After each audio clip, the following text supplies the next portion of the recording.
Hi friends, அஸ்ஸலாமு அலைக்கும்.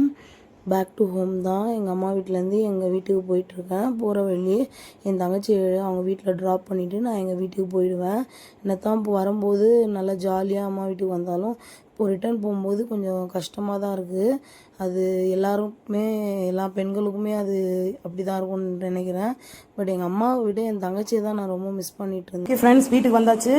இதுக்கு பேக் பண்ணுறதே பெரிய கஷ்டம் தான். இது அன்பேக் பண்ணுறது இருக்கே, எடுத்துகிட்டு போனது எல்லாத்தையும் மறுபடியும் அந்தந்த இடத்துல வைக்கிற வரைக்கும் எனக்கு பெஜாராகிடும். யாருக்கெல்லாம் இந்த வேலை பிடிக்காதுன்னு சொல்லுங்கள். அதுக்கப்புறம் அம்மா வீட்டிலேருந்து நான் என்ன எடுத்துகிட்டு வந்தேன்னு சொல்கிறேன். ரொம்ப நாளாக எனக்கு இடியாப்பம் போடணும்னு ஆசை. பட் என்கிட்ட இது இல்லவே இல்லை. எங்கள் அம்மா வீட்டில் இருந்துச்சு. அதுக்கப்புறம் நான் இதை கேட்டு வாங்கிட்டு வந்தேன். நான் இடியாப்பம் எனக்கு இது வரைக்கும் நான் போட்டதில்லை. நான் போட்டு எப்படி வருதுன்னு சொல்கிறேன். அதுக்கப்புறம் அம்மா இல்லை, அத்தை கொடுத்தாங்க. அத்தை தேங்காய், அதுக்கப்புறம் பருப்பு இல்லைன்னு சொன்னேன், பருப்பு. அதுக்கப்புறம் இதில் என்ன கொடுத்துருக்காங்கன்னு தெரியல, ஊறுக்காய் நல்லா இருந்துச்சுன்னு சொன்னேன். அதுக்காக எலுமிச்சை ஊறுகாய் கொஞ்சம் கொடுத்து அனுப்பிச்சிருக்காங்க. அதுக்கப்புறம் பாருங்கள், இது எங்கள் அம்மா பாருங்கள் இவ்வளோ சாரீ கொடுத்து அனுப்பிட்டுருக்காங்க. பாருங்கள், பாப்பாக்கு ட்ரெஸ்ஸு, எனக்கு ட்ரெஸ்ஸு, அதுக்கப்புறம் சாரீ எல்லாம் கொடுத்துருக்காங்க.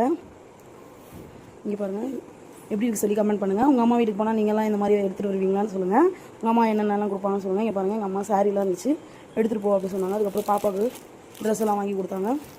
ஓகே ஃப்ரெண்ட்ஸ், பாய். பிடிச்சிருந்தா லைக் பண்ணுங்கள், ஷேர் பண்ணுங்கள், சப்ஸ்கிரைப் பண்ணுங்கள். பாய்.